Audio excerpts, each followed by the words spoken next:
Welcome to the podcast, Restore Yourself, Restore Your Marriage, where it's all about discovering the thoughts that get you in the mood, the thoughts that get you out of the mood, and how creating a deeper connection with yourself creates a deeper connection with your spouse.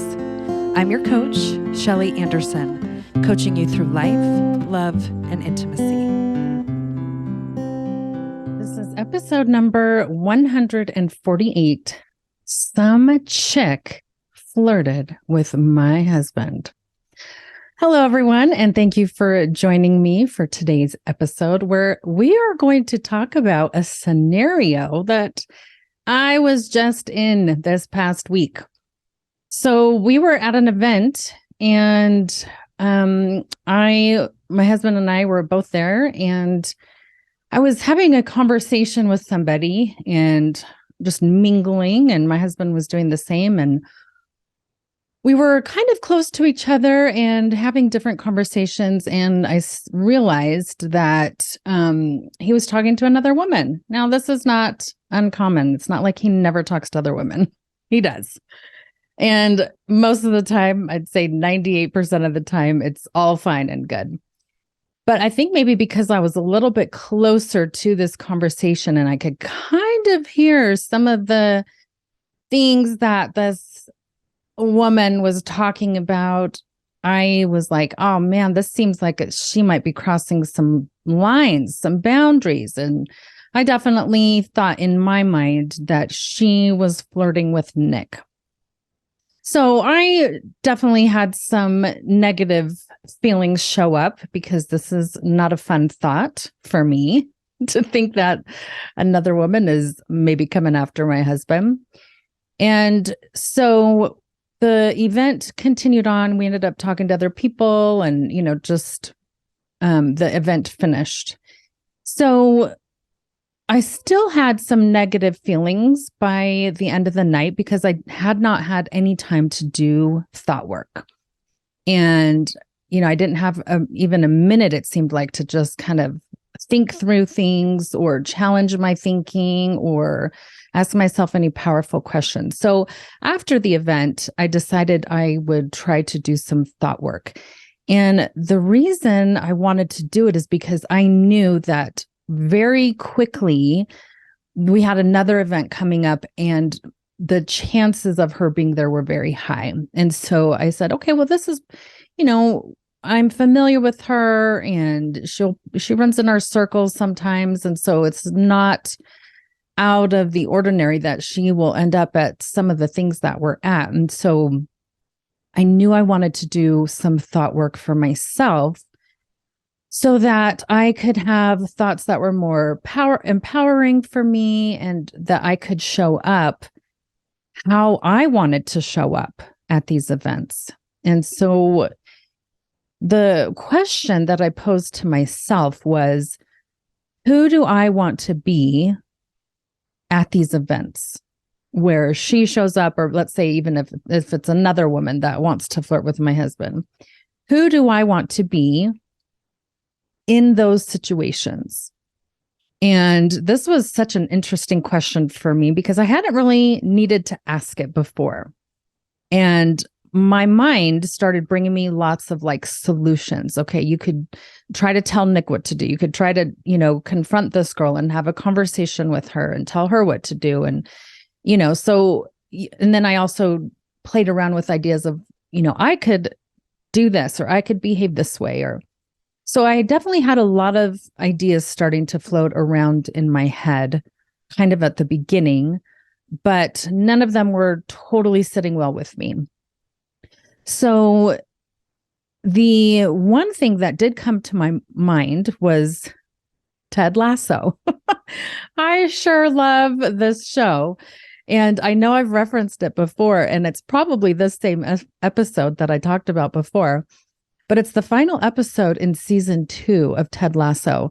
And it's a boyfriend and girlfriend talking. And this really came to my mind, Shelly, just watch that. Watch that again and see if it sparks something for you, like a new way to think, or see how you can apply that little scenario to yourself. I just knew that the feeling from that episode and this interaction between this boyfriend and girlfriend is what I was wanting to experience. And so I watched it and I was like, yes, I love their conversation. I love that the girlfriend was just kind of like open, like this is kind of what I'm going through. And then the boyfriend had his awesome responses as well.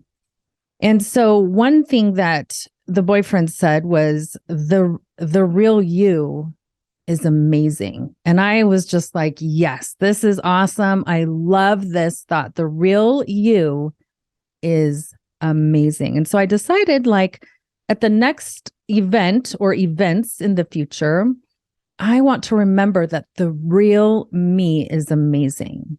Not a jealous me, not an angry me, not a reactive me, and definitely not like a judgmental me, but the real me. And so I found a lot of relief and comfort in answering my own question, like, who do I want to be at the next events? I want to be the real me, the authentic me. And so that was the first thing that really actually made a difference, the first thought. The other thought that really went through my mind as kind of like a goal during my thought process was that I did not want to tell Nick what to do.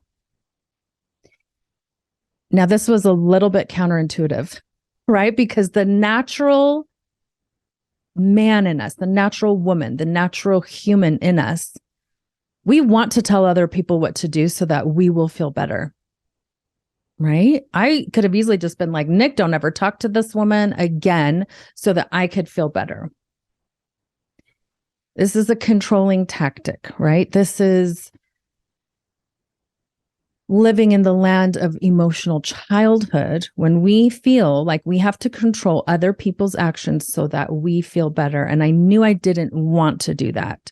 And even though I didn't have all the solutions yet, I knew that that was going to be a big one for me, to not try to control Nick and his actions the next time we were at an event. And so that was a big one for me. The other thing that this boyfriend, Roy Kent, said to his girlfriend was, "You're Keely freaking Jones. You're amazing." And I was like, okay, I'm going to get behind this. I like this. This feels very empowering. And so I decided, yes, the person I want to be at these events is Shelly freaking Anderson.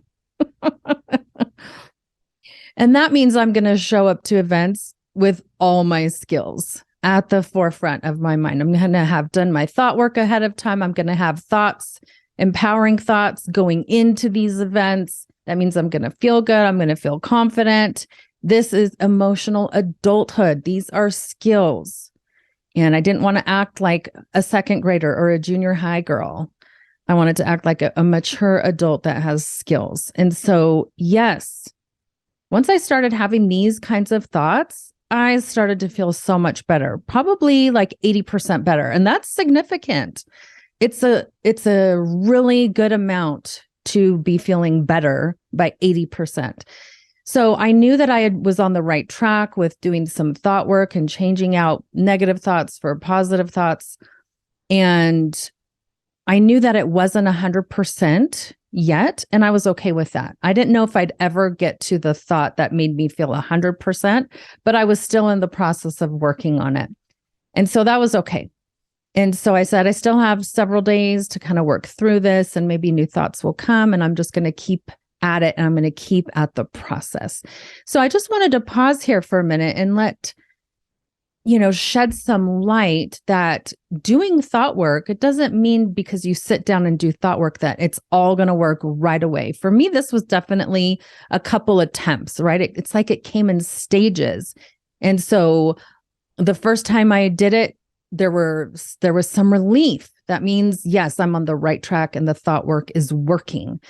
And so I knew that there was still more. So I was like, okay, I'm going to have to attempt it again, and I'm going to attempt it again, and we'll see how that goes.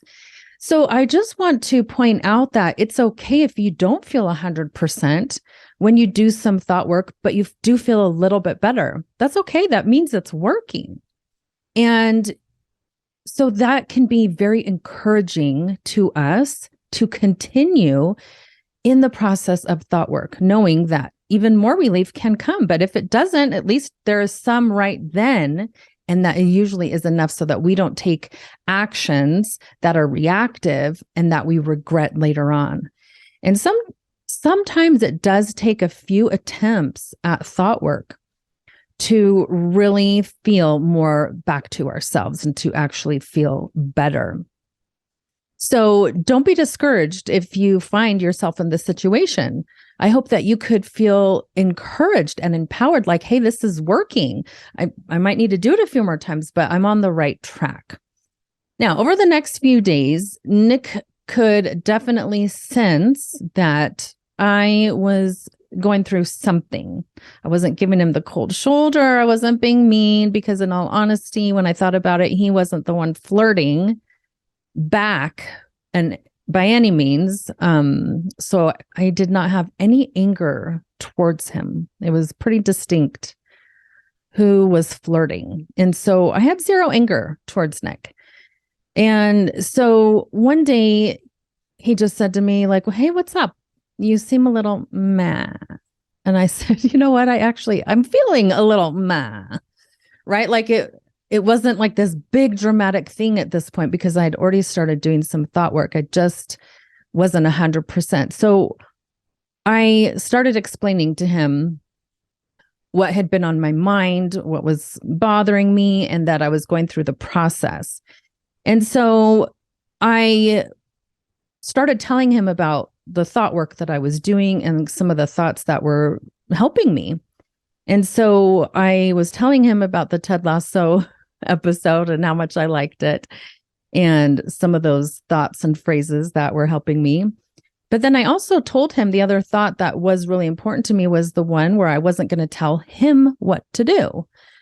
And this was really interesting because I think for a lot of men, they really value their autonomy, being able to be the man and make decisions for themselves and not being told what to do by a nagging wife all day. And I could have easily fallen into that role in this situation, but I didn't want to. And so all of a sudden, Nick had a lot of freedom in this situation where I wasn't telling him what to do about it. I wasn't telling him to solve it or that I wanted him to do specific things to solve it. Now, this invites a lot of reflection and curiosity on his part that he can do without being controlled or manipulated or guilt tripped into what he should be doing or what my thoughts are that he should be doing. So it left him very open to have his own thought process about this particular situation. And I'm very glad that he had that because, as I'll explain, I think the end results were amazing. But while we were talking about it, I just told him, yes, I've done some thought work. This is helping, but I'm still in the process. I'm still going through it. I still need to find a few more thoughts. So I was being very transparent and vulnerable about my process. And one of my favorite ways to communicate effectively about this is to express your process. And so that's what I was doing. I was telling him, I'm in the process of doing this. It's not done. I'm still working through it. And I was like, don't worry, like I'll get to it. I'll get through it. I'll figure it out. I'll find those thoughts that really, make me feel 100%. But if not, I've done most of the work. So I'm pretty happy with where I'm at. So we definitely had that conversation. I didn't have any expectations for him to solve or fix anything. Just express that I would be trying to take care of those things on my end. So anyways, throughout the next 2 days, he just kind of kept checking back in with me, right? No pressure, no, like, let's do all these things. Yeah, he threw some ideas out and we definitely kind of discussed some wild and dramatic and extreme solutions. And we kind of had some fun with that. So even in the process of a situation that is not totally resolved and could be filled with a ton of tension and contention, we were able to still be playful and laugh and think in some very extreme ways to really shed some light on how we wanted to continue to move forward. So he just kept checking back in, and I appreciated that. It was great. One time when he checked back in with me, I really appreciated that there was no like hidden agenda. I never felt like he was trying to get me to say something or behave a certain way. There were no expectations. He wasn't trying to like show me how much he wanted me by like getting to all the, erogenous zones. Like he was very much just being present without an agenda. So one time when he checked in with me, he sat next to me on the couch. And this was a very busy day. We had a lot of things going on, a lot of kids' activities. And he just sat next to me and just started staring at me. And I was like, okay, yes, stare away. And I would look at him on occasion and say like, what are you doing? He's like, I just want to be by you. Just want to be near you. I was like, okay, I love that. Be near me. Yes. And then I'd check back in and there he was still staring at me, and not a mean stare. It was just like as if he was just like absorbing me and taking me in. I don't know exactly, but after a while I was like, this is kind of sexy. And I had some interesting thoughts during that process. One was he's not trying to solve my problem by, being overly sexual. Like, let me show you how much I want you compared to this other chick. I'm going to just go after you. Like, he didn't do that. So I appreciated that he didn't have an agenda. The other thought I had that was really helpful was that he's not trying to solve everything for me, because I knew he had faith that I would be able to also work through things. And he wasn't just trying to fix, right? A lot of men, they don't want to have conversations. They kind of just want to be like, tell me what the problem is and I'll fix it so we can move on. He wasn't doing that. He wasn't doing any of that. And I really liked that. I also thought, wow, he's not doing anything. He's just being with me. And that was pretty amazing. And as I had those thoughts, I started to clue in to what feelings were being triggered by those thoughts. I felt understood. I felt cared for. I felt valued. And I felt appreciative of him and what he was doing and what he was not doing. I had so much appreciation for him.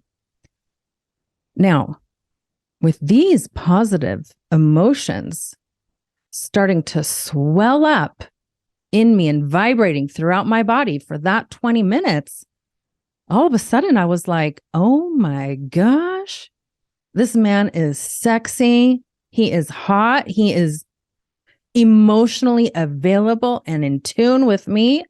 I realized that my desire to be intimate with him was higher than it's ever been. And I was like, it's 1:00 in the afternoon and all of our kids are here. And I didn't care. The desire was through the roof. I 100% was in the mood to be intimate. Now, I just want to pause for a second to point out that this wasn't the easiest situation to be in, right? It was unresolved. It was in the process of being worked through. And I wasn't requiring Nick to solve anything. I wasn't telling him what to do. Him coming to sit on the couch next to me, that was all him. I mean, I never could have even dreamed of saying, Nick, the way we solve this is for you to come sit on the couch and just stare at me. That's the solution, right? Like that would never cross my mind. And yet him doing that in this process was amazing. And I'm going to talk about why that is so amazing in just a sec. Part of the reason is because he drew me in to him with what he was doing. The simple act of just sitting with me without that agenda, without trying to fix. Women's arousal system is fueled by positive emotions. And obviously, our emotions are triggered by our thoughts. And so we are not like driven to have sex. We have to be drawn to wanting to have sex. And him sitting there, just staring at me, just being there with me, man, did that ever draw me in. He never could have predicted to what extent it drew me in. There's just no way. And he hadn't really done anything like that before. So it's not like this was some pattern that he knew. So even though our kids were there, I was like, these kids need to get busy doing something. They need to be distracted because you and I need some time. And we made it happen in the middle of a Saturday at 1:00 with all of our kids home. These things are possible. I knew the value of responding to my desire. And at that level would be incredible. The result would be incredible. And I just want to say, it was incredible. It was fabulous. On a scale of 1 to 10, it was 1,000,000. And that's because everything that needs to happen, the intimacy trek for a woman, all those things were there. I had positive thoughts, which triggered positive emotions. And Nick being in my presence without an agenda, without expectations, that added an element that was totally unexpected. And it just took the level of what I was feeling with my own thought work. It made it exponential. It really jumped my desire. It wasn't necessary, right? I was already creating the desire within myself, but it jumped exponentially by his presence and just his emotion of just being there.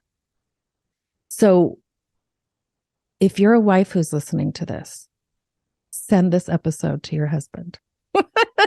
If he's not really into life coaching and hearing about this stuff, like just say, listen to this. This is what is available and what's possible. Now, something that happened during our lovemaking session on a Saturday afternoon was that I remember thinking, I don't want this to stop. My desire level had been so high that during the lovemaking session, all the pleasure parts of my brain were just like electrical. They were on fire. They were just like communicating with one another. It was just the entire body. And I did not want to stop. And I remember thinking this thought, I could do this for hours. Now, as fabulous as our lovemaking sessions are, this is not a thought I have all the time. Like, oh, I could just do this for hours. That's not a common thought that I have during the process. So I was definitely aware of what I was thinking because everything in the intimacy trek had been accomplished. And during this particular lovemaking session, we decided to not go for the orgasm. We're like, let's hold off and let's circle back around tonight after our event. So we knew that another event was coming up and she was going to be there. So we decided we were going to hold off our orgasms and go to the event. Now, without the orgasm, the lovemaking session was still probably, I think it was the best we ever had. So I want everyone to really pay attention to that, husbands and wives. You can have the best lovemaking session and still not have an orgasm, and it can still be counted as amazing and successful. Now, I knew I wanted to come back for more because the desire had been so high. And because we held off on the orgasm, it was still there. The desire was still high. I didn't feel like it was incomplete or wrong. I was just like, I want to come back for more. I want more of this. So we went to the event. Everything was fine. I didn't tell Nick how to act or behave. I didn't give him any clear instructions. But right before we left, he did say to me, "You're Shelly freaking Anderson." And I was like, yep, here we go. So the event was fine. Yes, she was there. Nick just happened to he made up his own mind that he would still talk to people, but that he would also be close to me. And he let me know. He let me know that I was the only girl in the room. And that was awesome. And I really want to point out here that I didn't tell him to do that. Women, we don't always have to be telling our husbands what to do. If we're being authentic and communicating effectively, like, we get to allow our husbands to tap into that part of themselves where they're like, what kind of man do I want to be at this event? How do I want to be for my wife? How do I want to show up? And so they get to go through their own process when we give them the space to do it. And Nick definitely did that. He definitely showed up and knocked it out of the park. When we came back, yeah, it was on round 2. Same day, a few hours later. And yes, we definitely went to full orgasm. And when it was done, I still was like, I could go for more. We could do this all night. It was amazing, right? It was as if I couldn't get enough. And I want you husbands to really pay attention. I'm guessing you guys would like your wives to feel that way, right? Like they can't get enough of you. They can't get enough of this awesome experience. And I also want to point out for the wives, like, this is available to us. And I also want to point out that I did most of the work, right? I did probably 98% of the work, thought work, right? But when my husband showed up and just sat on the couch and just was emotionally connected to me and emotionally available to me, that took the emotions that I was feeling, even the positive ones that I was starting to trigger within myself, it took it to a whole nother level. So yes, we can do all the thought work ourselves and we can feel amazing. I still could have been intimate with my husband that night if he had not sat next to me on the couch, right? I was already there. But I don't think husbands realize what they actually contribute to our sexual experience when they are emotionally available and connected to us, when they are emotionally aware and want to create emotional intimacy. It is amazing. So I really hope we are all listening to this. I think women understand this. We're like, yes, this is what we want. But husbands, really think about this. This is magical. You cannot discount this and what it can create in your relationship, even your intimate relationship. Now, I want to end with just talking about this one final thing. There are several types of orgasms that a woman can have. We can have the very mechanical, localized, and limited orgasm, right? This is just like you kind of know what to push, you know, the buttons, you know, all right, let's get through this. Like, let's get to the orgasm, right? And that can feel somewhat decent, right? Maybe that's like a 3 on a scale of 1 to 10.